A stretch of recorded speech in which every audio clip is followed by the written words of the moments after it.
ने लगे और फिर उसमें उन्होंने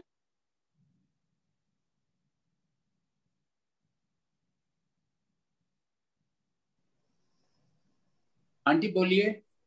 अच्छा, you are audible, you are audible. Okay okay. तो जो पहला मैसेज आया था वो 29 मई को आया था। और बस ऐसे ही फिर उस टाइम से जर्नी शुरू हुई। धीरे धीरे हम लोग भी ऐसे ही जूम से ही जुड़े थे। तो ये वाला जो आंगन है ये बहुत ही हमारे लिए पूजनीय है, क्योंकि इसी के थ्रू जो हमने शुरू किया सुनना सत्संग महाराज का। अंकल जो मेरे हस्बैंड है वो तो बहुत ज्यादा जूम पे सुनते थे सत्संग, बहुत ज्यादा एक ऐसी लगन सी लगती थी। जैसे ही टाइम होता था तो शुरू हो जाते थे इसी टाइम के करीब जूम पे सत्संग शेयरिंग होता था। तो हम वही सब सुन सुन के और इतना इतना मतलब गुरु महाराज से कनेक्ट हो गए। और ऐसा लगता था कि पता नहीं क्या करें। और उस टाइम लॉकडाउन था तो बड़े मंदिर भी नहीं जा सकते थे, लेकिन हाँ ऐसी लगन लगी और ऐसी दीवानगी सी छा गई। और कुछ नहीं, ऐसा नहीं था कि एकदम से कुछ चमत्कार हो गया था। पर हाँ, कहते हैं ना कि यहाँ पे सोल पे काम होता है। तो सच में जो अंदर सब कुछ होते हुए जो एक खालीपन था, तो जो वो सोल पे काम जो गुरु महाराज ने शुरू किया, जो एक अलग सी खुशी शांति और एक हर रोज हमेशा ऐसा लगता था कि आज कुछ नया दिन है। ये कॉन्फिडेंस गुरु जी ने बहुत जल्दी शुरू में ही डाल दिया था। जैसे ही गुरु जी महाराज का मैसेज आया और उन्होंने आंटी ने हमें बताया, तो एक दो दिन के बाद ही और हफ्ते हफ्ते दर हफ्ते जब हमने सत्संग सुनना शुरू किया और तो हमें कुछ दिखता नहीं था। अंकल को तो मेरे को तो फिर भी थोड़ा सा बहुत भारी दुनिया से थोड़ा सा अट्रैक्शन था, क्या नेटफ्लिक्स अमेजोन वगैरह से। लेकिन अंकल ने तो बिल्कुल ही जैसे कि बस गुरुजी गुरुजी गुरुजी, और ऐसी दीवानगी चढ़ी कि पूछो मत। और पर प्रभु तो देख ही रहे थे कि हाँ, और उनकी दृष्टि पड़ी हम जैसे नाचीजों पे। और हमने थोड़ा स्वरूप के लिए मांग गुरु जी से कहा कि मैंने कहा आंटी स्वरूप कैसे मिलेगा, कहाँ से मिलेगा। फिर हम द्वारका से हैं तो वहां पे गुरु महाराज का स्वरूप हमें बीना आंटी ने दिया। 7 सितंबर को महाराज का स्वरूप आया। तब भी मुझे ना गुरु जी के रूप से रंग से और इतना ज्यादा मुझे कोई मोह नहीं था। लेकिन हाँ मन में यही सोचा था कि कहते हैं कि बहुत अट्रैक्शन होता है गुरु जी का। तो ये भी प्रभु लीला करते हैं, उनके हर स्वरूप से कैसे कब कनेक्शन बनता है ये उनकी मर्जी होती है। शुरू में मुझे ऐसा लगता था कि क्या कुछ अजीब सा ही है और इतना ज्यादा नहीं लगता था। बट हाँ, चीज सत्संग से जुड़ रहे थे तो इस बात की खुशी थी कि चलो सत्संग सुने जाते हैं। तो जब स्वरूप आया घर में तो हम मंडे था और 7 तारीख थी, घर पे लेके आए। और जब स्वरूप खोल के देखा तो वो येलो कलर का था। तो और स्वरूप यही वाला स्वरूप था और देखते ही एकदम से मुझे बहुत ज्यादा ही अटैचमेंट हुआ। तो उधर से फिर हम स्वरूप को फ्रेम वगैरह करा के लाए। और फिर मेरी एक फ्रेंड है वो संगत ही है, उनसे मैंने पूछा कि ऐसे ऐसे गुरु जी का स्वरूप तो आ गया है, क्या करना है। तो उन्होंने कहा कि जल प्रसाद और वो सब जल प्रसाद और सुबह चाय प्रसाद लगा देना और धीरे धीरे फिर सेवा से जुड़ना। लंगर प्रसाद और भोजन कुछ भी भोजन वगैरह जो आप खाते हो वो गुरु जी का आप करते रहना। तो मैंने एक बार तो मना कर दिया था। मैंने कहा नहीं, मैं नहीं रखूंगी, क्योंकि गुरु जी का इन्हीं सब चीजों से तो हम कनेक्ट हुए हैं कि वहम नहीं करना है, कोई ज्यादा अटरम शटरम नहीं करना है। बस उनके हमने सिर्फ यही पॉइंट लिया था उस टाइम पे कि बस स्वरूप से बातें करो और सब ठीक है। तो मैंने कहा नहीं नहीं, ये सब चीजें तो हम करते ही थे ना, जल भी रखते थे, भोग भी लगा। मैं कहा इतने सब कुछ चीज नहीं करना, अब जो करना है लाइफ में सिंपल करना है। तो संगत जी फिर मैंने तो उस दिन कुछ नहीं रखा। लेकिन जब स्वरूप आया फिर रात हो गई, 11:30 पौने 12 हो गए थे लेटी में जाके। तो फिर पता नहीं क्यों मन में एक थॉट आया। मैंने कहा कि कोई बात नहीं, एक जल का ग्लास तो रख देती हूँ, कुछ नहीं होता। फिर मैं रूम से उठ के आई और एक पानी का ग्लास मैंने यहाँ पे रखा। और जब स्वरूप लगा तो ऐसा लगने लग गया था जैसे घर में कोई हमें 24/7 देख रहा है और घर में कोई बड़े बुजुर्ग या कोई घर में गेस्ट आया हुआ है। तो हमें बच्चों पे भी अगर मैं चिल्लाती थी या बच्चे भी ऊंचा बोलते थे तो मैं कहती थी धीरे, क्योंकि ऐसा लगता था प्रेजेंस महाराज की फील होती थी। इस रूम में आने में भी मुझे बड़ी हेजिटेशन सी होती थी कि नहीं जाना है तो ठीक से जाना है और गुरुजी बैठे हैं ऐसे करके। और एक दिन पावनी आंटी ने जो बेटी है मेरी, तो उसने पूछा मम्मी ये गुरुजी की क्या बात आपको बहुत अच्छी लगती है। तो मुझे क्वेश्चन बड़ा अजीब सा था। तो मैंने उसी से ही आंसर पूछा, मैंने कहा तुम बताओ। तो वो कहती कि इनकी प्रेजेंस फील होती है। तो मैंने शुक्राना किया गुरुजी का। और बस धीरे धीरे धीरे धीरे तो ऐसा ऐसा ऐसी सीढ़ियां चढ़ते गए और ऐसा ऐसी दीवानगी चढ़ती गई कि बस ऐसा लगता था कि अब एक स्वरूप तो आ गया। अब इनको, मेरे को कम पर हस्बैंड को ज्यादा भूख थी शुरू शुरू में कि भाई हाँ अब सत्संग कहीं पे मिलना चाहिए, सत्संग कहीं पे मिलना चाहिए। तो जिनसे हमने स्वरूप लिया था आंटी से, बिना आंटी से, उन्हीं से ही मैंने बोला आंटी कहीं सत्संग हो तो प्लीज बुलाना। तो कोरोना का टाइम था संगत जी, और यहाँ द्वारका में एक पूनम आंटी है, उनके यहाँ सत्संग था, और मैंने आंटी से बोला, मैंने कहा आंटी प्लीज एक बार हमें सत्संग में लेके चलो, हम अपने आप को अच्छे से सैनिटाइज भी करेंगे, किसी चीज को छुएंगे भी नहीं, पर हमें बुला लेना एक बार, मेरे हस्बैंड का बहुत मन है। तो वो आंटी बोले कि हाँ आंटी बिल्कुल, गुरुजी तो नई संगत को देख के बहुत खुश होते हैं, और जब ऐसा कुछ होगा तो पक्का बुलाएंगे। और ऐसे करके तो उधर गए हम। वहां गए तो ऐसा लगा जैसे, तो ऐसा लगा जैसे कि हमारा ही इंतजार हो रहा था। इतनी स्पेशल फीलिंग आई, जाते ही आंटी ने हम दोनों को बुलाया, मेरे को और मेरे हस्बैंड को, और हमसे भोग लगवाया महाराज का। कहते हैं ये सब भी गुरुजी कराते हैं।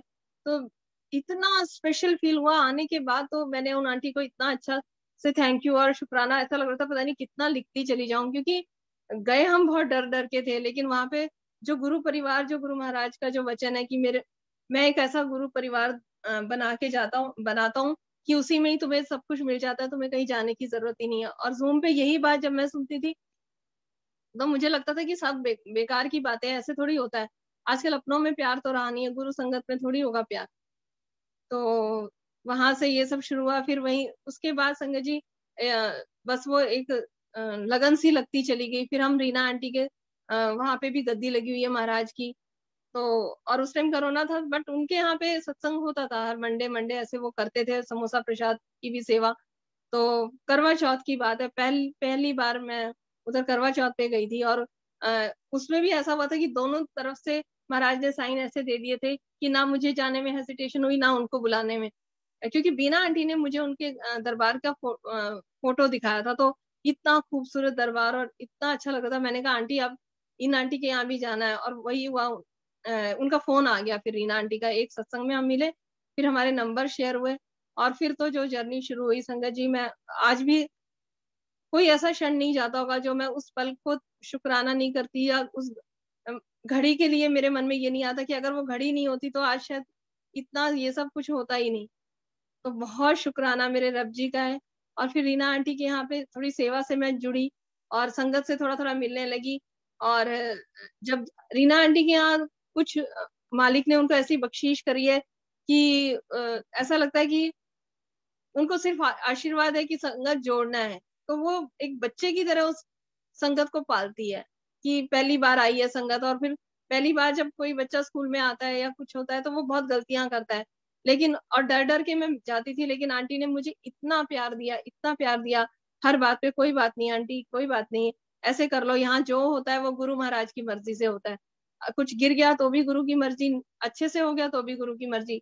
इतना खूबसूरत दरबार, और उसमें भी कभी उन्होंने ये नहीं कहा डे वन से कि ये मत छुओ, ये नहीं, यहाँ ऐसे मत रखो। नहीं तो पहले हम कहीं मंदिर जाते थे या किसी के यहाँ कीर्तन भी होता था, तो मान लो हम वहां पे जोत के आगे खड़े हो गए, या कुछ गलत खड़े हो गए, गलत डायरेक्शन में खड़े हो गए, तो भी हमें बहुत ज्यादा टेंशन हो जाती थी। लेकिन मैं कहती हूँ कि जो थोड़ा बहुत जो सीखा है मालिक से वो यही है कि अगर संगत जोड़नी है तो बच्चा सबसे ज्यादा जल्दी और बहुत जल्दी जो कुछ सीखता है वो प्यार से सीखता है। तो उनके जो हृदय में जो एक अथाह प्यार का सागर है, जो एक माँ का रूप है, उस माँ के रूप ने मुझे ऐसा पाला कि धीरे धीरे धीरे धीरे जैसे मेरी लगन और बढ़ती गई, बहुत बढ़ती गई।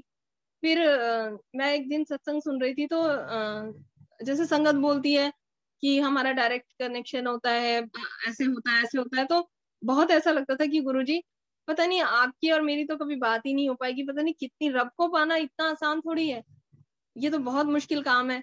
तो कभी कभी बहुत ज्यादा मैं दुखी भी हो जाती थी। लेकिन एक दिन क्या हुआ कि एक संगत का सत्संग सुन रही थी कि मैंने श्री रविशंकर जी की क्लासेस अटेंड करी, और उसके बाद गुरु महाराज का कनेक्शन बहुत स्ट्रांग बन गया मेरे साथ मेडिटेशन में। तो मैं सेवा सेवा में जाती थी और दरबार में जाती थी वहां पे, तो मैं आते वक्त या मन मन में यही सोचती रहती थी कि बस अब ना श्री श्री रविशंकर जी की क्लासेस अटेंड करूंगी और जरूर मेडिटेशन में मैं भी तो गुरुजी से मिलूं। तो बस वो मन में चल रहा था। और एक दिन हम रीना आंटी के यहाँ से आ रहे थे, तो कुसुम आंटी और बीना आंटी हमारे साथ थे। तो मैंने ऐसे ही एक दिन बोल दिया, उसी टाइम गाड़ी में ही थे हम, कि आंटी मैं तो सोच रही हूँ क्लास ज्वाइन करने की। तो ऐसा लगा जैसे कुसुम आंटी के मुंह से ना गुरुजी बुलवा रहे हैं। वो चीज मैंने बाद में सोची, मुझे ये चीज बाद में रियलाइज हुई। उन्होंने आंटी ने कहा कि सोचा तो मैंने भी था, पर गुरुजी ने तो मुझे ये कहा कि जहाँ है वहीं रहे। तो मैं उस टाइम भी नेगेटिव थी। तो मैंने मन में सोचा कि ये तो अपनी अपनी लगन की बात है, शायद इनको लगन लगी ही नहीं होगी कि भाई। ये बाद में पता चला कि ये सब मालिक बुलवाते हैं, क्योंकि अगर जिस रास्ते पे लेके जाना होता है तो वहां संगत से ही हाँ भरवा देते हैं, और जहाँ जिस रास्ते पे नहीं लेके जाना वहां कुछ ऐसी चीजें आती हैं कि पता चल जाता है कि नहीं वो चीज ठीक नहीं है, या कोई जरूरत नहीं है उस चीज की। ठीक तो उसमें बुराई तो कुछ नहीं थी, लेकिन महाराज की और कुछ रजा थी। फिर एक दिन शुक्राने का सत्संग था, मालिक ने शिव पुराण बख्शी थी। तो शिव पुराण पूरी हो गई थी। और धीरे धीरे जैसे मेरे डैडी को पोस्टेड कैंसर था, वो भी मालिक ने बहुत अच्छे से उसका ऑपरेशन कराया, उसकी सारे रिपोर्ट्स भी ठीक आए। मैं यहाँ से लंगर प्रसाद या जो भी जल प्रसाद मंदिर से ब्लेस करवा के लाती थी, वो मैं अपने पापा को जरूर देती थी। तो वहां से भी बहुत ज्यादा एक स्ट्रॉन्ग बिलीफ हुआ। और पापा का भी बहुत ज्यादा गुरु महाराज के साथ एक कनेक्टिविटी सी बनने लगी। और वो ये सोचते थे कि कब मैं फोन करूं, और मेरे मुंह से जो शब्द निकलता था वो उसको बार बार सुनना चाहते थे, क्योंकि उनको ऐसा लगता था कि ये शायद गुरुजी का मैसेज है या ऐसा है कुछ। तो जो और महाराज की इतनी नजर थी, कि इतनी बख्शीश थी कि जो थोड़ी बहुत नेगेटिविटी जो चलती थी दिमाग में, वो भी गुरुजी ने बहुत अच्छे से पॉजिटिविटी से जोड़ा। जब मैं शिव पुराण खत्म हुई तो मैं शुक्राना करने गई वहां पे आंटी के पास, और वहां हमने सत्संग किया। और पहली बार मैं लंगर लेके गई थी। मैंने कहा आंटी मेरा दिल है कुछ लाने का। तो हरी मूंग की दाल और रोटी प्रसाद और थोड़ा सा कड़ा प्रसाद लेके गई थी। और वहां ये सब हुआ संगत जी। वहां पे मैं जब शिव जी के सामने बैठी और शुक्राना मैंने रंगोली बना के लिखा, तो जब मैं नीचे उतरी तो मैं मन मन में सोच रही थी। हाँ, वहां आरती हुई। फिर आरती हुई तो मेरे हस्बैंड ने पैसे चढ़ा दिए उसमें। पैसे चढ़ा दिए तो मैंने कहा, तो आंटी तो गुस्सा करने लगे, बोले अंकल पैसे नहीं चढ़ते हैं यहाँ पे, बिल्कुल भी नहीं चढ़ते हैं, आप ये पैसे ले लो। तो मैंने आंटी से कहा, मैं कहा आंटी अब कोई बात नहीं, आज तो चढ़ गए। ये बात तो अंकल इतने दिन से जूम पे सत्संग सुन रहे हैं, तो ये हमें पता है कि गुरुजी का कुछ भी पैसों से नहीं होता है, लेकिन पता नहीं क्यों चढ़े हैं। तो मैंने कहा आंटी कुछ तो रीजन होगा, अभी तो आप इसको रख लो, चाहे किसी को बांट ही देना फिर बाद में कुछ प्रसाद वगैरह। तो आंटी भी बेचारे कुछ नहीं बोले, हम नीचे आ गए। गाड़ी में बैठते ही मेरे मन में थॉट आया कि मैं ये सोच रही थी उस टाइम पे कि गुरुजी जैसे कहते हैं कि शिव पुराण की शुरुआत और समापन एक मतलब एक उत्सव की तरह मनाना चाहिए। तो उत्सव की तरह तो आपने मनवा दिया गुरुजी, लेकिन दक्षिणा का मैं मन मन में सोच रही थी, क्योंकि शिव पुराण में लिखा है कि समापन में ऐसे करें जब वो खत्म होए। तो मैंने कहा गुरुजी दक्षिणा दक्षिणा ऐसे मन में मेरे चल रहा था कि दक्षिणा रह गई, दक्षिणा रह गई। तो वो बाद में जब हम गाड़ी में नीचे उतरे तब मुझे ये चीज थॉट आया मन में कि वो ये गुरुजी ने कहा दक्षिणा दक्षिणा कर रही थी, ले दक्षिणा भी तेरे मतलब हस्बैंड की जेब से पैसे निकलवा के हो गई, अब कहीं किसी दर पे जाने की जरूरत नहीं है। ये महाराज ने इतना इतना खूबसूरती से हमें संभाला और इतना प्यार से रखा कि संगत जी कि कहीं और जाने की जरूरत ही नहीं पड़ी।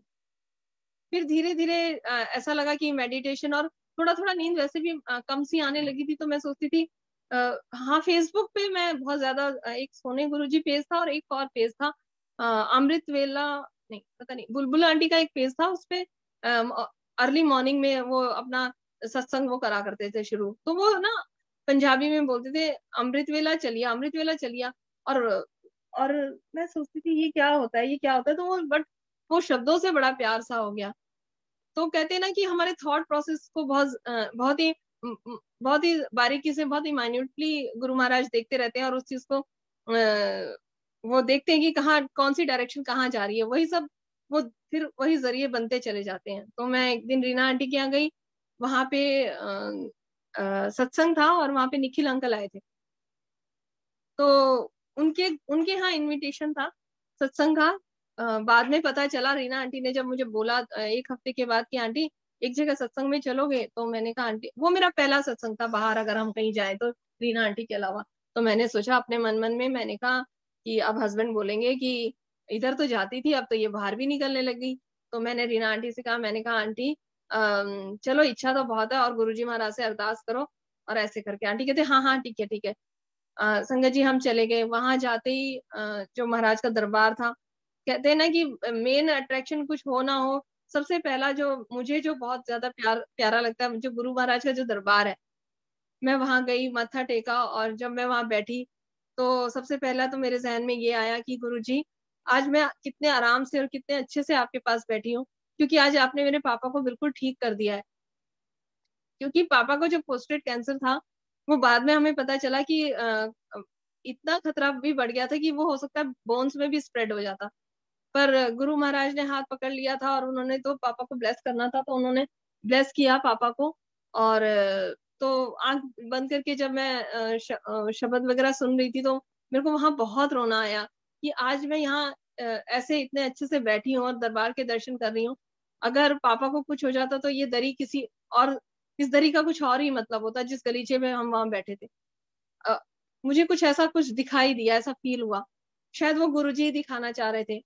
तो मैंने वहां बहुत शुक्राना किया भगवान का बैठ के कि गुरुजी बहुत अच्छे से आपने मेरा हाथ, हमारे फैमिली का और हमारे परिवार का बहुत साथ दिया। फिर संगत जी जब हम वहां से चलने लगे, तो कुछ एक शब्द वहां ऐसे चले थे, तो मैंने पूजा आंटी से बोला, मैंने कहा आंटी मुझे लिख के दे दो। तो आंटी बोले हाँ लिख के दे देंगे, कोई बात नहीं।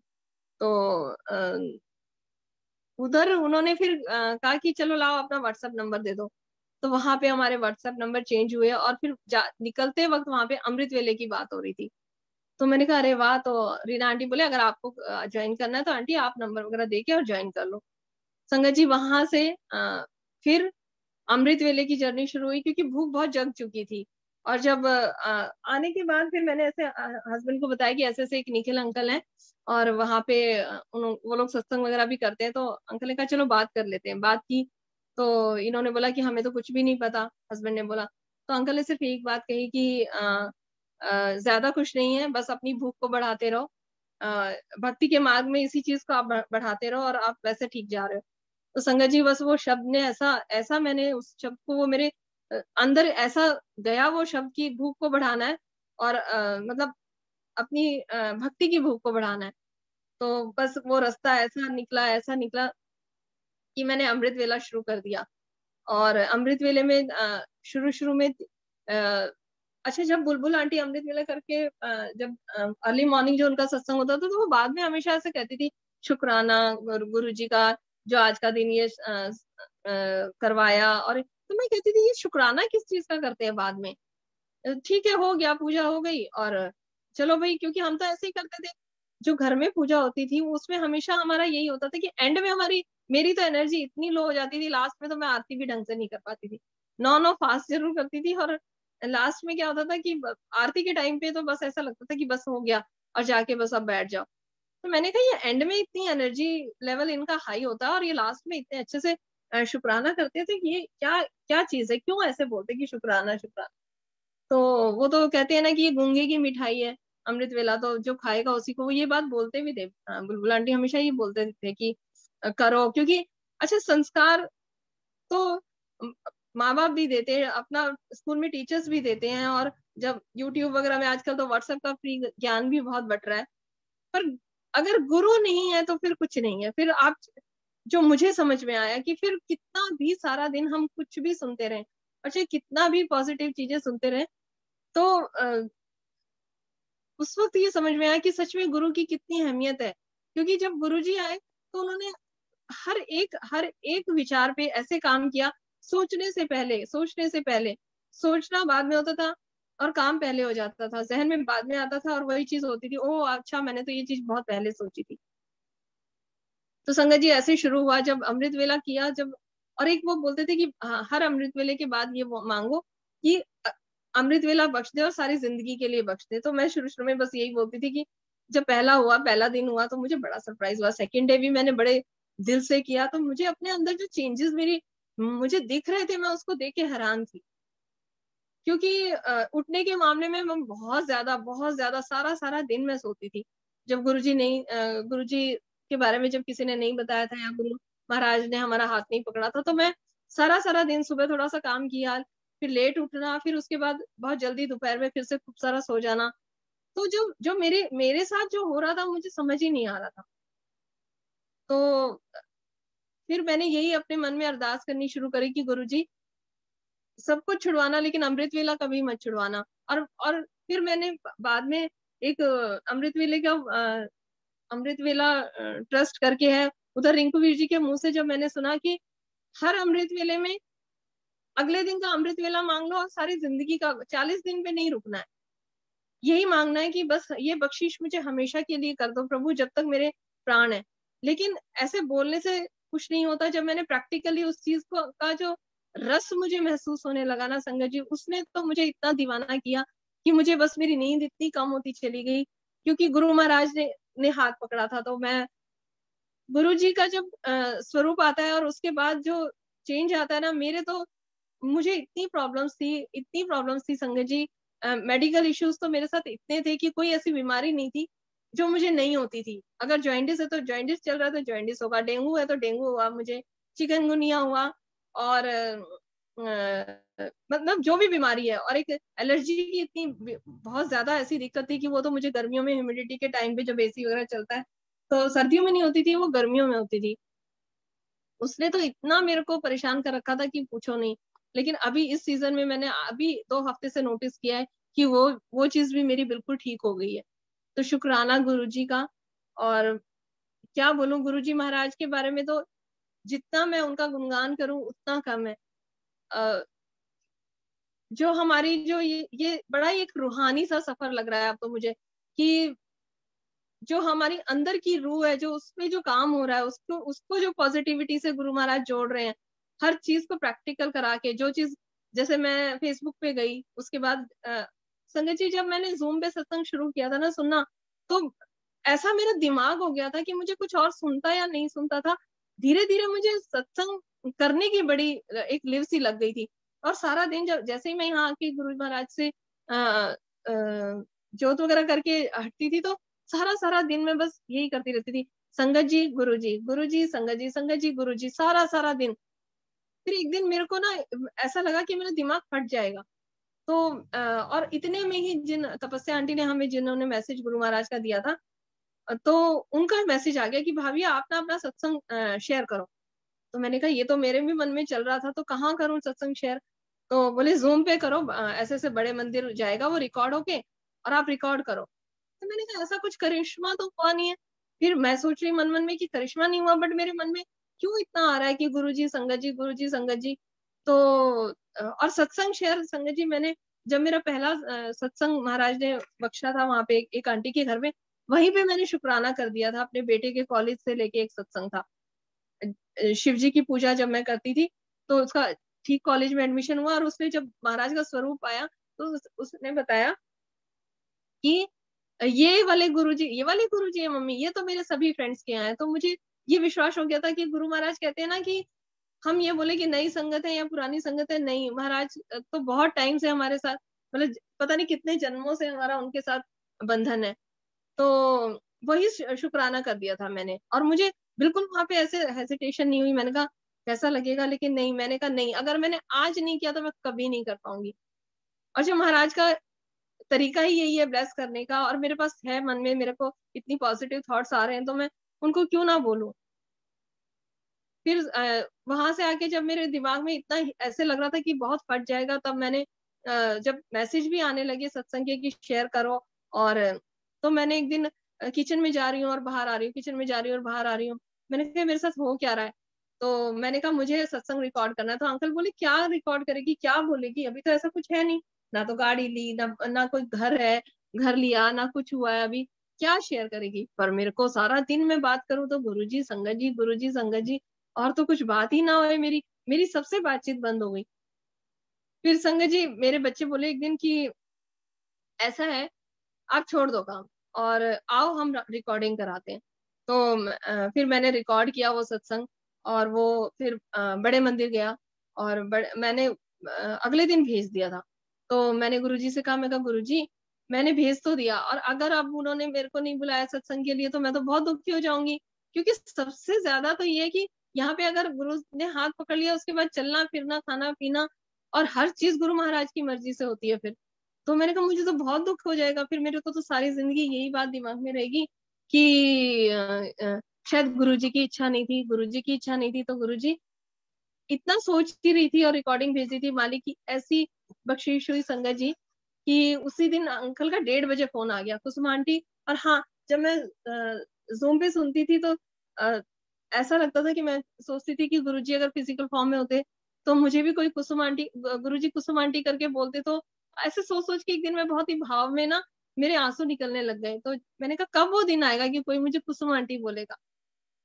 तो जब उन अंकल ने मुझे कुसुम आंटी बोला तो मैं इतनी ज्यादा एकदम से, मैं एक सेकंड के लिए तो बहुत ज्यादा हिल सी गई। और फिर उन्होंने कहा आप सत्संग शेयर करोगे? मैंने कहा हाँ जी। और सबसे पहला शुक्राना तो ये कि गुरुजी ने मुझे बहुत ज्यादा वेट नहीं कराया, क्योंकि गुरुजी को पता था कि ये बहुत जल्दी दुखी हो जाएगी। फिर अंकल को मैंने फोन दिया, फिर उन्होंने आपस में बात करी तो बोले आज होएगा रात को। संगत जी उन्होंने बोला आज रात को होगा, मैं ऐसे ही रात को बैठी थी। उस दिन मेरा सत्संग शेयर नहीं हुआ। उस दिन वहां का ये सिस्टम है कि पुरानी संगत आएंगे और अगर वो अपना सत्संग शेयर कर रहे हैं महाराज का तो वो बड़े भी हैं, सीनियर भी हैं और उन्होंने देखा है महाराज को, तो हमें भी बड़ा रस आने लगा। तो उस दिन भी नहीं हुआ। और ऐसे करके रोज मैं बैठती 9:30 पौने 10 के करीब मैं बैठती और फिर लास्ट में पता चलता कि नहीं आज भी नहीं होगा। हफ्ता बीत गया और वो अंकल रोज फोन करके हस्बैंड को बोले सॉरी अंकल ऐसे करके, पर गुरुजी की कुछ और इच्छा होगी। फिर एक हफ्ते के बाद गुरु पूर्णिमा वाला दिन आया संगत जी, 30 नवंबर। और उधर उस दिन मैं 4 बजे से ही सेवा में थी और उसके बाद दोपहर में आई और उसके बाद मैं फिर सेवा में चली गई। और तो रात में आके मैं फिर भूल गई थी कि अब नहीं होगा शायद शेयर वगैरह, सत्संग शेयरिंग वगैरह। और मैं थक भी गई थी और मैं लेट गई जाके। तो मैं लेट गई और चेंज वगैरह करके मैं लेट गई। ठंड थी उस वक्त थोड़ी। एकदम से अंकल का फोन आता है कि देखो गुरु की लीला, हमारे तो हम इच्छा रखते हैं लेकिन टाइमिंग गुरुजी डिसाइड करते हैं। तो उन्होंने बोला कि आज आंटी का सत्संग शेयर होगा गुरु पूर्णिमा वाले दिन। तो उस वक्त तो कुछ समझ में नहीं आया कि गुरु पूर्णिमा वाला दिन कितना मतलब कितना मान बहुत ही महान दिन है। और ऐसे करके तो मैं उठी, फिर मैंने कहा ऐसे ही कर दूंगी। अब तो एक हफ्ते बैठ के देख रही थी तो थोड़ा सा ऐसा लग रहा था कि प्रैक्टिस करवा रहे थे शायद गुरुजी। पर अंकल ने कहा नहीं, महाराज के पास जा रहे हो तो चाहे सत्संग घर से हो रहा है चाहे जूम पे हो रहा है, जैसे वहां दरबार में वहां महाराज के आश्रम में लोग जाते थे ऐसे ही प्रॉपर आप तैयार हो और फिर करना। संगत जी सत्संग ऐसे लैपटॉप पे शुरू हुआ सेम ऐसे ही। और मैं ऐसे ही बैठी थी और तो पहले एक आंटी का सत्संग शेयर हुआ और उनका नेटवर्क चला गया। तो मैंने गुरुजी को ऐसे देखा और मैंने कहा गुरुजी इनका तो हो जाने दो, फिर मेरा नेक्स्ट कर देना। तो जो रॉकस्टार वाले स्वरूप है उसमें से ऐसे आवाज आई फिर आज भी रहने दिया, कुछ ऐसे मुझे ऐसा लगा। तो मैं कहा नहीं नहीं गुरुजी अब आज हो ही जाने दो। और संगत जी एकदम से आवाज आती कुसुम आंटी सत्संग शेयर करेंगे। संगत जी मैं हरियाणा से हूँ और गुरु पूर्णिमा मतलब मुझे बोलना भी नहीं आता था क्योंकि पढ़ाई छोड़े भी बहुत टाइम हो गया था। और जब मैंने पहली बार ऐसे बोला कि सारी संगत को गुरु पूर्णिमा की लख लख बधाई, तो आज भी उस रिकॉर्डिंग को सुनती तो मुझे बड़ा ऑकवर्ड सा लगता है कि मुझे कुछ भी नहीं आता था पर महाराज ने गुरु पर बोला था। तो ऐसे करके तो गलतियां तो इतनी थी लेकिन कहते हैं ना कि वो हमारी गलतियों को नहीं देखते। तो बस महाराज ने ऐसी जर्नी शुरू करी कि उसके बाद से तो ऐसा लगा कि जैसे गुरु जी का आशीर्वाद ही यही है कि बस संगत जोड़ और सत्संग शेयर कर। तो उसके बाद संगत जी जैसे मैं अमृत वेला करती तो 5:30 बजे मैंने ना मैसेंजर में जाके ना जो ग्रुप्स थे एफबी के सारे पेजेस थे वहां पे मैंने सब सारे एडमिन्स को लिख के भेज दिया कि मुझे ना सत्संग शेयर करना है, मुझे ना सत्संग शेयर करना है। और फिर मैं धीरे धीरे उनको रोज देखती कि किसी ने बुलाया है क्या, किसी ने बुलाया है क्या। फिर मुझे गुरुजी का सिमरन पेज पे सेवा मिली और वहाँ के एडमिन नीलम आंटी ने भी कहते हैं ना यहाँ हर हर कदम पे क्योंकि ये दूसरा जन्म होता है ना। जब माँ के गर्भ से लेते हैं जन्म और एक जब हमें पता चल जाता है कि हम नाम नाम की दात जब मिलती है तो वो भी दूसरी लाइफ शुरू होती है। और इधर एक पूरा परिवार आपको पालने के लिए बैठा होता है। तो वहां वहां पे भी आंटी ने मुझे एक माँ का प्यार दिया। मैंने इतनी गलतियां करी फिर भी मुझे कभी उन्होंने कुछ नहीं कहा, हर बात पे उन्होंने कहा कुसुम कोई बात नहीं। तो बस वहां पे ऐसे करके और मालिक के साथ हम इतना कनेक्ट हो गए कि अब सारा दिन बस गुरुजी। और एक संगत ने ये कहा था कि वहां पे सत्संग में हमने सुना था कि गुरुजी महाराज का सबसे जो पहला आदेश जो है वो ये कि संगत को जोड़ो, नाम की दात से जोड़ो लोगों को। क्योंकि एक बार अगर हम किसी को भीख नहीं देंगे ना तो वो भी चलेगा, लेकिन अगर उसको मुंह से एक बार हमने ओम नमः शिवाय शिवजी सदा सहाय का नाम उसको रटवा दिया ना, उससे जोड़ दिया, तो वो चीज उसको शायद कभी भीख मांगने की नौबत भी ना लाने दे। तो संगत जी ऐसी लगन लगी कि अंकल और मेरा दोनों का हमें बस ऐसा लगता था कि कैसे तो संगत जोड़े, और धीरे धीरे धीरे धीरे मालिक ने वो चीजें भी सिखाई और हम इस सेवा से जुड़े। और फिर जब एक बार अमृत वेला जब 40 दिन हुए थे, तो मैं और रीना आंटी, जिस आंटी के घर से वो हो रहा था, वैसे हम व्हाट्सएप पे ही हाजिरी लगाते थे, लेकिन उस दिन उन्होंने बुला लिया था, तो अंकल ने कहा ठीक है जाओ तुम लोग। तो हम अर्ली मॉर्निंग ही 2 बजे के करीब हम यहाँ से निकले, और ठंड का टाइम था।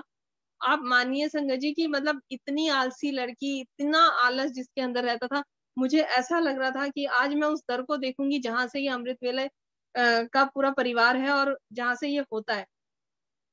तो ऐसा लग रहा था कि जैसे जैसे अभी टाइम जैसे 9:30 हुए, तो हमें 1-1:30 बजे के करीब निकलना था जनकपुरी के लिए। तो ऐसा लग रहा था कि जैसे कोई त्योहार है, और एक नई लाइफ, इतना कॉन्फिडेंस था, इतना गुरुजी महाराज ने ऐसी सोची बख्श दी थी कि अब एक न्यू जर्नी शुरू हो रही है।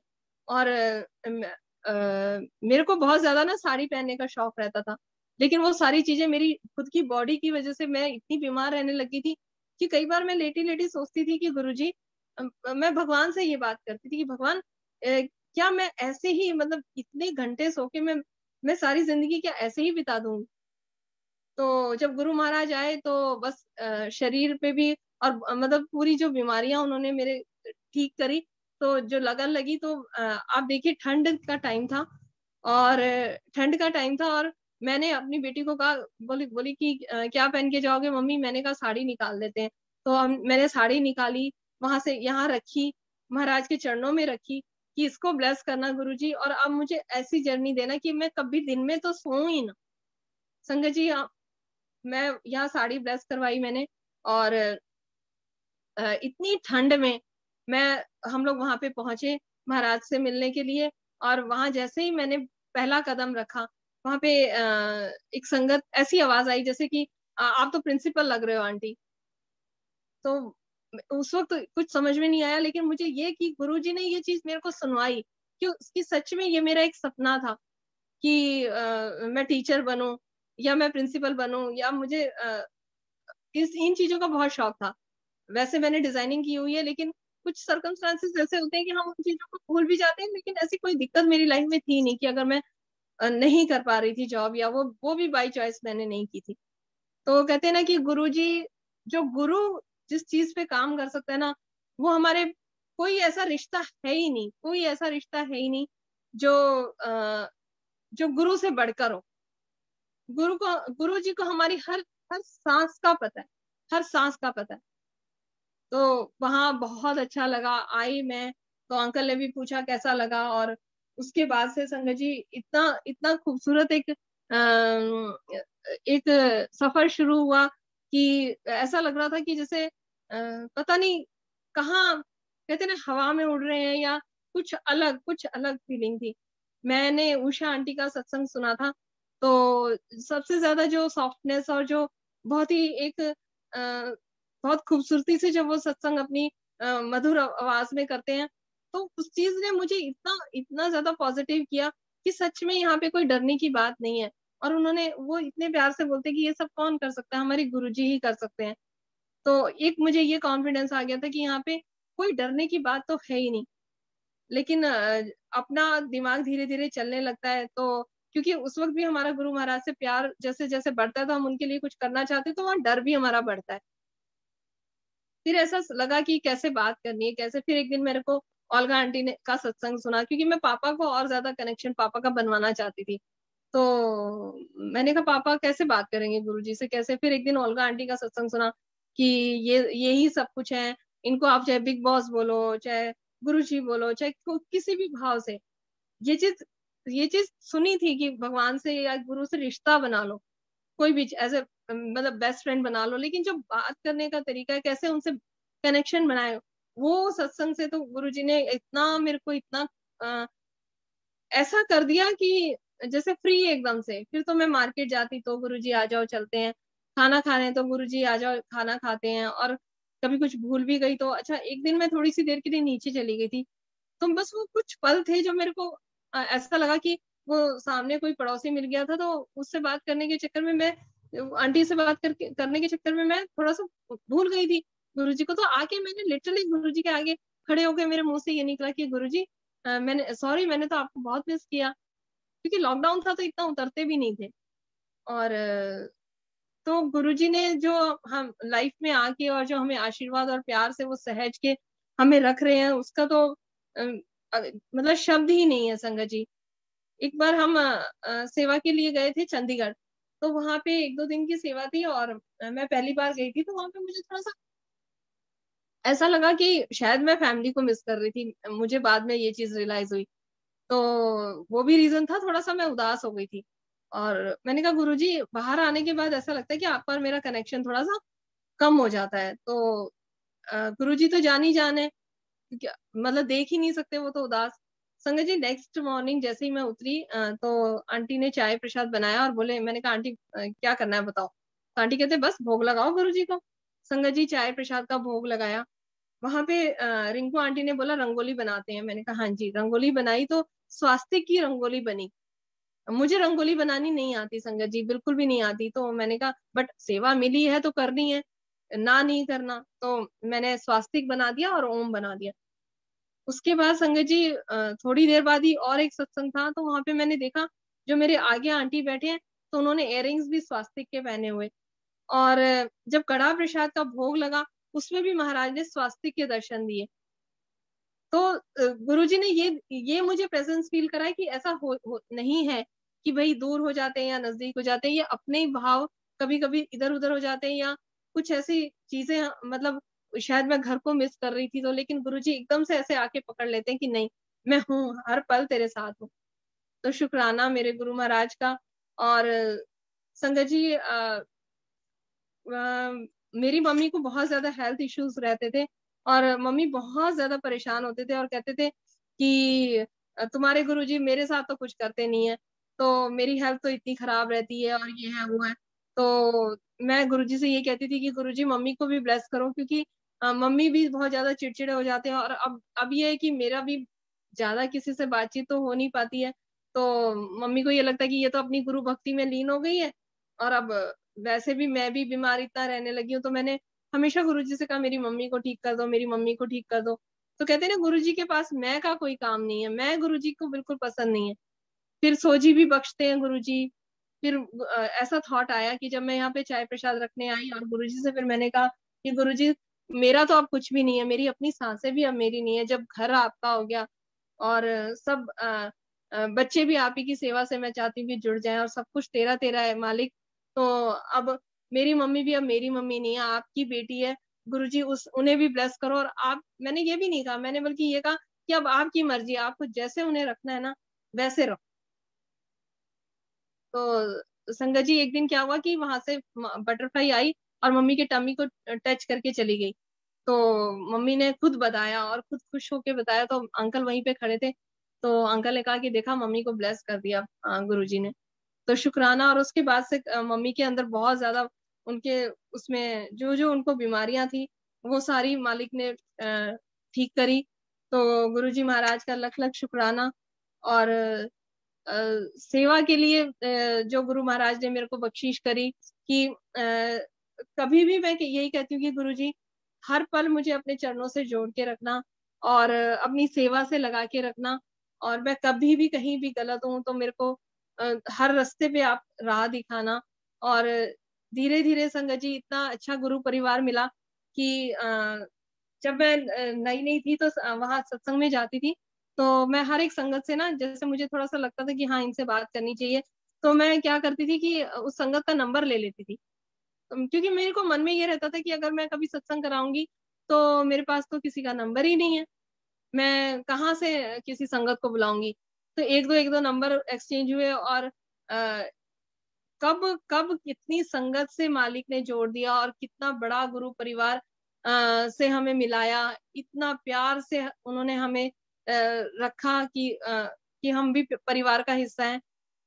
तो जब 21 फरवरी को यहाँ पे बैंक्वेट में सत्संग हुआ था संगत जी, तो वहां पे मालिक ने इतनी संगत भेजी थी, क्योंकि कहते हैं ना सत्संग भी मालिक ही करवाते हैं और संगत भी मालिक ही भेजते हैं। ये उनकी रजा के बिना नहीं होता है, क्योंकि उन्हें भी उन्हें देखना होता है कि कितने लोगों को कहाँ कब और कैसे ब्लेस करना है, क्योंकि सत्संग हमारा तो होता नहीं है ना, उस टाइम हमारा घर होता है ना कुछ होता है। तो ये गुरु महाराज की प्लानिंग थी और वहां पे इतना बड़ा सत्संग हुआ, वहां पे इतनी संगत आई। और आज तक भी संगत के कई बार मैसेज आते हैं कि उस दिन हमारे साथ आंटी वहां से आने के बाद ये हुआ ये हुआ।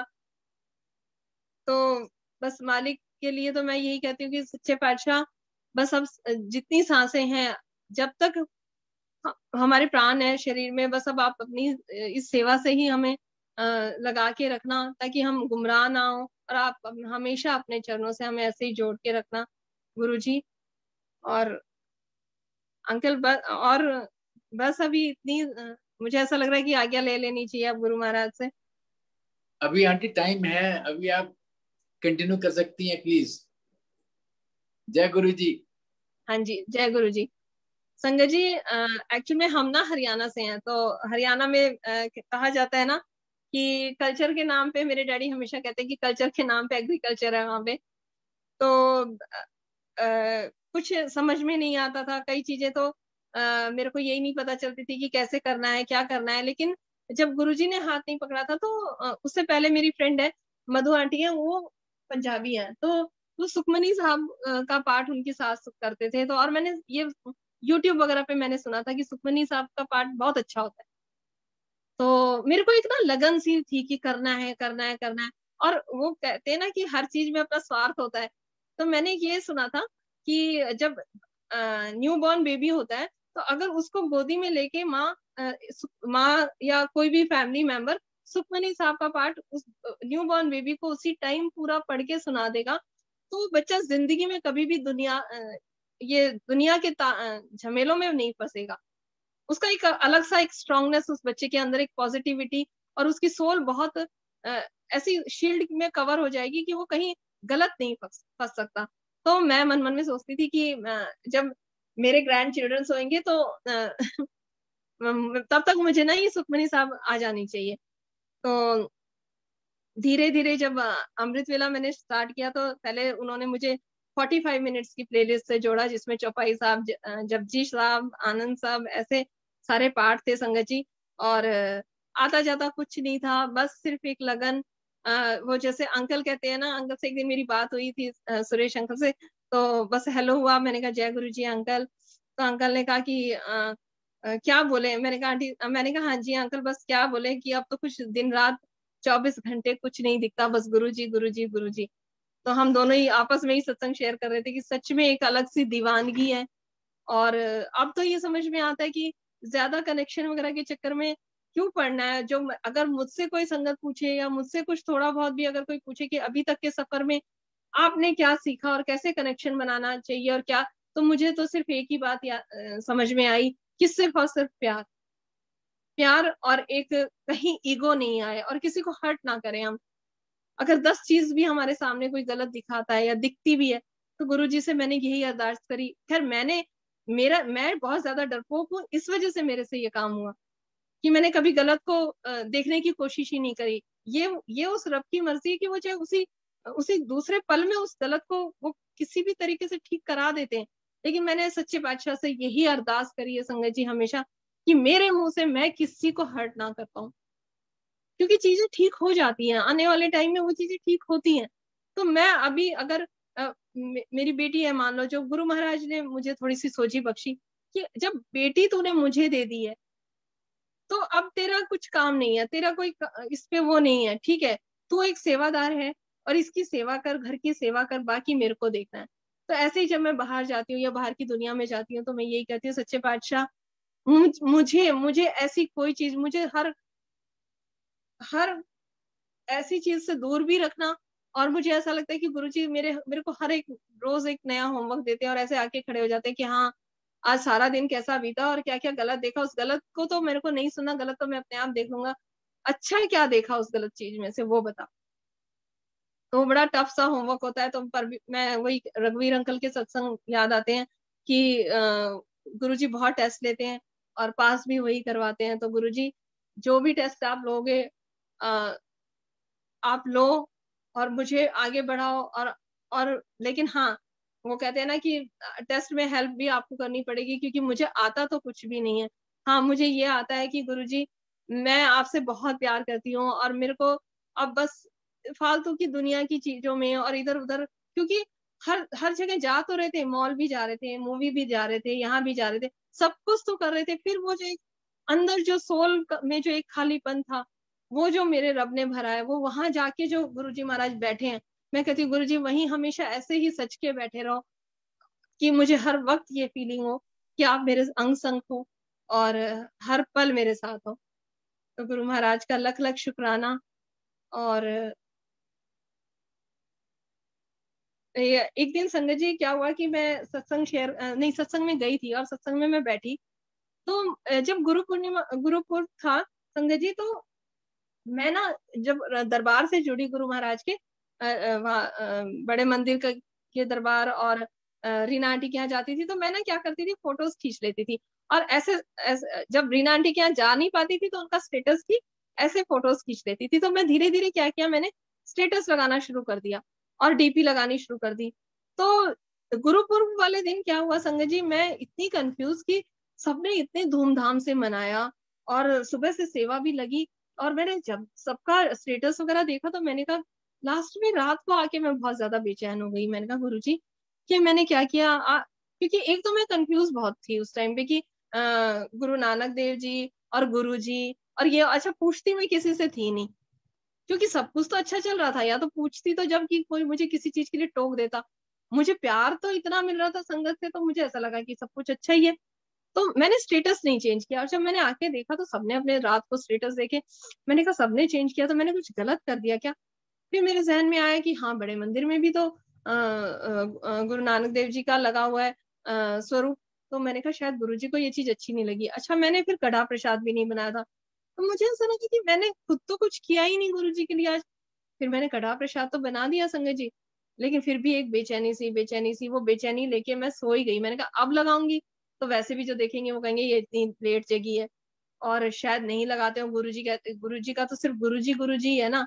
तो मैंने कहा छोड़ो, अब कुछ छेड़छाड़ नहीं करो, और मैं सो गई।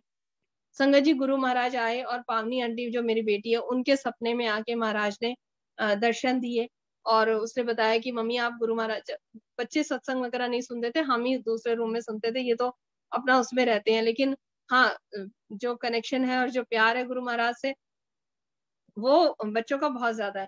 तो कहती मम्मा आज गुरुजी आए और उन्होंने बोला कि नहीं, कहती मैंने देखा कि आप गुरु महाराज के चरणों की सेवा कर रहे हो, और आप गुरुजी बोले कि ये ले जल प्रसाद, और थोड़ा उन्होंने पिया और फिर मैंने पिया उसी ग्लास से, और गुरुजी बोले चल अब आजा, मैं तेरे को और गुरु से मिलाता हूँ या अपने गुरु से कुछ मिलाता हूँ। ऐसे था, क्योंकि वो मेरे जहन में चल रहा था, तो वो सवाल का जवाब महाराज ने ऐसे पावनी आंटी के थ्रू दिलवाया। लेकिन फिर भी मैं कभी बहुत ज्यादा इन चक्करों में नहीं पड़ती हूँ। जैसे संगत बोलती है कि कैसे भोग लगाना है, क्या लगाना है, हमारे हम अंकल और मेरे मन में, अंकल फिर भी थोड़ा सा चीजों को लेके बहुत पॉजिटिव रहते हैं, लेकिन मुझे मुझे ऐसा लगता है कि इन सब चीजों की बहुत ज्यादा जरूरत नहीं है, कि भाई ऐसे ही बर्तन होने चाहिए। इस चीज को मैंने जब शुरू शुरू में आए गुरुजी महाराज तो ऐसे लिया कि न्यू बर्तन भी मैं लेके आई और फिर ये भी, लेकिन वो चीजें बहुत ज्यादा चली नहीं। फिर जब धीरे धीरे जब गुरु महाराज एकदम दिल में बस जाते हैं, रोम रोम में बस जाते हैं, जब वो अंग संग है, तो फिर किस बात की फॉर्मेलिटीज। क्योंकि जब एक गेस्ट आता है, मैंने उस चीज को गुरुजी ने मुझे ऐसे समझाया कि जब गेस्ट आता है तो हम उसको बहुत हाई फाई क्रॉकरी में देते हैं, खाना डिनर सेट लगाएंगे और बहुत ही डाइनिंग टेबल को बहुत अच्छे से सजा के और बहुत अच्छे से तरीके से एक डिनर नाइट अरेंज करेंगे। फिर वही गेस्ट अगर एक हफ्ते में 2 बार आने लगा या 3 बार आने लगा, तो हमारी वो प्लेट्स जो क्रॉकरी हाई फाई वाली होती है वो धीरे धीरे नॉर्मल स्टील के बर्तनों से आती है, स्टील पे आती है। और फिर धीरे धीरे एक टाइम ऐसा आता है कि वो गेस्ट एकदम फैमिली का जब हिस्सा हो जाता है, तो हम बेड पे भी बैठते हैं और एक थाली में भी खाते हैं और एक दूसरे का झूठा भी खा लेते हैं। तो मेरा तो फिर बाद में भाव यही रहने लग गया कि अब मुझे ये सब चीजें ना समझ में नहीं आती, अलग से बर्तन और ये वो। कभी कभी अंकल को तो थोड़ा सा लगता है, लेकिन मुझे ऐसा लगता है कि अम, मुझे ऐसा लगता है कि प्यार में सब कुछ है। ठीक है, सफाई मालिक को बहुत पसंद है, तो वो भी गुरुजी खुद कराते हैं। गुरुजी के आने के बाद तो चीजें जो होती हैं वो पहले हर चीज को पूरा बहुत बहुत अलग तरीके से ऐसे शफल कर देते हैं, क्योंकि उन्हें पूरी चीजें अब पहले एक बार वो पूरा बिखेरते हैं अच्छे से, और फिर शायद वो अपने हिसाब से अरेंज करेंगे। तो आधा शायद उन्होंने अरेंज किया है, आगे का अरेंजमेंट मालिक के हाथों में। वो अभी देखना है कि वो और क्या क्या बख्शते हैं या कितना हमें अपने नजदीक और लाते हैं। मैं तो गुरुजी से यही कहती हूँ कि गुरुजी, मैं तो आपके चरणों की दासी ही बन के रहना चाहती हूँ। आप हमेशा मुझे बस हमारे पूरे परिवार को ऐसे ही अंग संग रखना, और जितनी सेवा मालिक आप हमें बख्शो, हम जितनी हम कर सकें, और ये बख्शिश भी आप ही करोगे। तो सच्चे बादशाह, बस अब जो हुआ, अब तक की लाइफ में जो भी हुआ, कभी कोई आया कभी कोई गया, कभी कोई आया कभी कोई गया, अब तक जो हुआ सो हुआ। बस अब नहीं, अब नहीं, अब तो अब गुरुजी बस अब आखिरी सांस भी निकले तो बस, मैं तो ये कहती हूँ कि मेरी आखिरी सांस भी निकले तो मेरी सत्संग करते वक्त ही ऐसे ही मैं जाऊं। अंकल आवाज आ रही है? Yes, you are audible. आज्ञा ले लो। जय गुरु जी। आंटी, आपका सत्संग बहुत सुंदर, आपने बहुत सुंदर सत्संग सुनाया। एक एक शब्द मैं सुनता रहा, और बहुत से आपने उदाहरण दिए, बहुत से आपने व्याख्यान किए, बहुत ही सुंदर लगा। मन मन भरा नहीं लेकिन अभी, लेकिन एक एक शब्द आपका बहुत सुंदर था, सच्ची प्रेरणादायक था। गुरु परिवार आपके सत्संग से बहुत लाभान्वित हुआ है। बहुत बहुत धन्यवाद। शुक्राना अंकल, शुक्राना जय मेरे गुरु। रब जी का। फिर मालिक जय। से मैं यही अरदास करूंगी कि सच्चे बादशाह, जूम जूम एक ऐसा था, मैं काफी दिन से मन मन में सोच भी रही थी कि गुरुजी अब जूम पे भी बख्शो, जूम पे फिर से जाऊं क्या फिर। पर ये था कि फिर से रिकॉर्डिंग करके फिर वहां भेजना, तो गुरुजी तो मेरी मतलब गुरु महाराज तो आगे आगे खड़े होते हैं, तो ये शायद मेरे ही कहीं सोच का कि ये आशीर्वाद था कि जो मुझे इस पेज पे सेवा मिली। और मेरा तो अंकल यही काम है, मैं यही कहती हूँ कि गुरुजी ऐसी सेवा लेते रहो ताकि हम भी पॉजिटिविटी से जुड़े रहें। और इस सेवा के लिए मालिक जब भी मुझे आदेश देंगे मैं जरूर आऊंगी अंकल। इन शुक्राना मेरे फ्यूचर भी रब जी का। अभी आपने 2 महीने बाद दोबारा आना है इस पेज पे, अपना जूम पे आना दोबारा, अपने जी अपने अच्छे सत्संग सुनाने के लिए। बहुत बहुत धन्यवाद। और डी साक्षी आंटी। हाँ जी, नमस्ते। नमस्ते गुरुजी, नमस्ते आंटी। ब्यूटीफुल सत्संग आंटी। जय गुरुजी। शुक्राना, शुक्राना गुरुजी।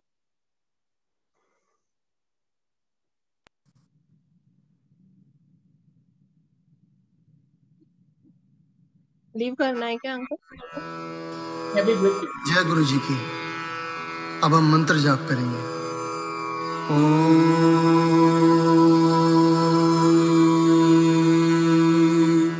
नमः शिवाय।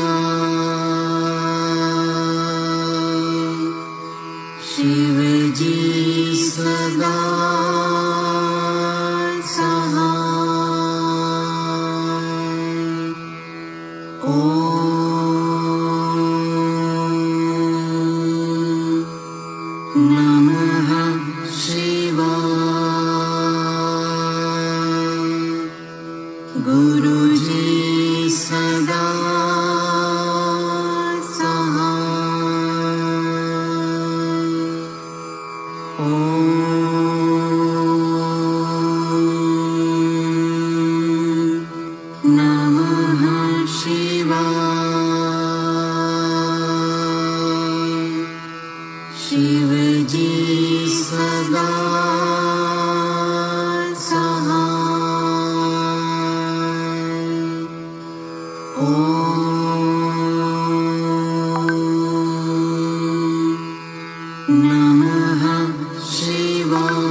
नमः शिवाय।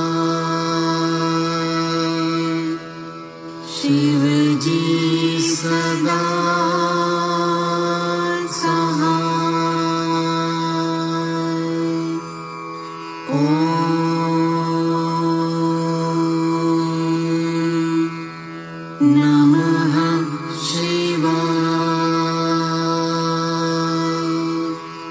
गुरुजी सदा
जय गुरु जी की।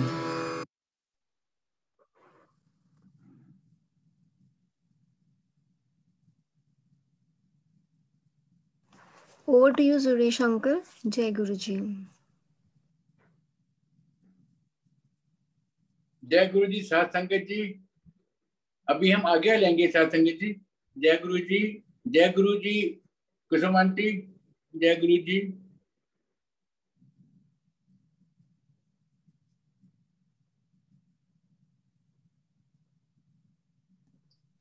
जय गुरु जी। जय गुरु जी। शुक्राना गुरु जी। आज्ञा मालिक, आज्ञा संगत जी। नमस्ते गुरु जी।